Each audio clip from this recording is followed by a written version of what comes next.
Yo, what's going on, boys? Wanted to go ahead and show a little gameplay here. This is of me running the pistol offensive playbook as well as my 4-3 even 6-1 defense. Now, this is going to be showing you the glitchiest offense that you can possibly run in the game. No, I'm not talking about the double pass that everybody is running at the moment.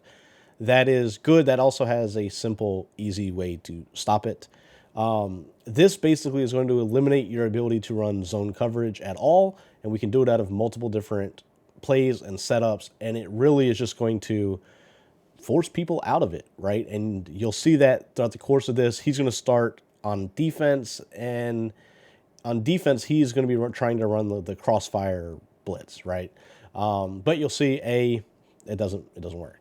It just simply doesn't work. And we're able to use motion. We're able to run the ball out of this. We're able to do a lot of stuff. But the main thing that we're doing is as long as we are able to escape the pocket, which we can do against basically anything, all their zones are going to blitz in. We are utilizing the bubble screen play out of the pistol trips as well as the play action wide receiver screen play. Now, the main two differences between the two, if you call the play action wide receiver screen, you are only able to get two hot routes before it locks you out of that. If you try to do this in practice mode, you actually can't hot route at all.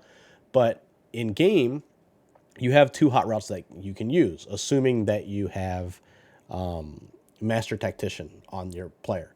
If you don't, I believe you only get one hot route. But as you can see right here, we escape the pocket. Every zone that is not a deep zone is going to blitz in, meaning that they can't switch stick onto their flats and go play anything, right? Because they're going to be blitzing in.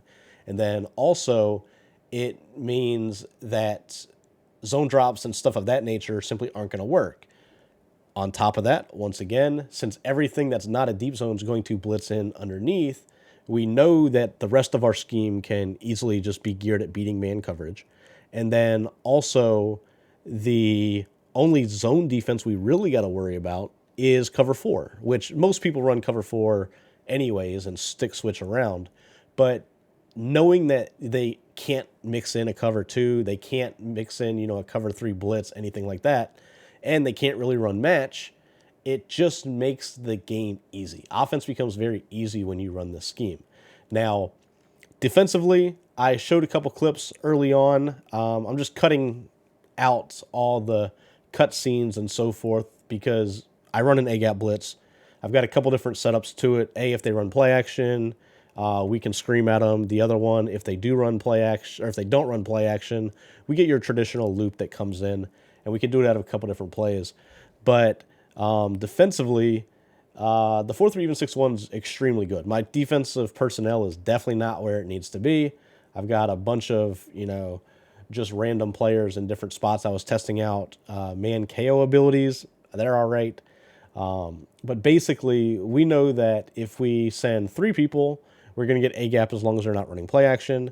And then if they are running play action, then we have the ability to send four people and get pressure, just depending on which setup I go to. Here, my opponent hits me with a crazy playmaker, and Manti Te'o gets fried. He gets the 7 points that way.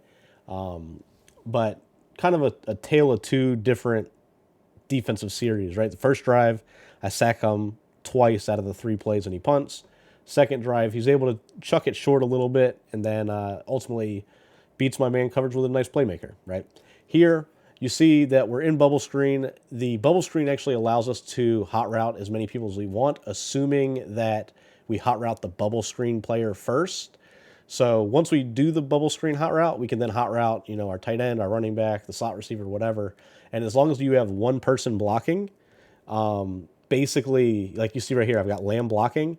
That means as long as I roll to that side, all those underneath zones are going to blitz in. You see we roll out, boom, everybody blitzes in. Unfortunately for us on that particular play, Lamb blocking does actually block the DB that was in the flat zone. We get offensive pass interference. That does not happen very often, but it is something that can happen, which is good to show you. And then you see, we'll go right back to it. Basically, the main reason you would run the play action play as opposed to the bubble screen play is if they're containing, right? The way that the programming works in this game is you can't actually contain play actions. They don't actually go out and contain. It's been that way for a couple years now. Whereas the bubble screen, you know, if they have leverage and they contain and they pass commit, they can theoretically keep you in the pocket. So that's the reason that we have two, and that's really what puts me in this offense as opposed to being in like an under center trio or trips, stuff like that, right? You also see we have the ability to block the tight end here. Like he contained on that side. We knew he was contained. Doesn't matter. We keep the tight end blocked, roll out. We get all the zones to blitz in. Boom.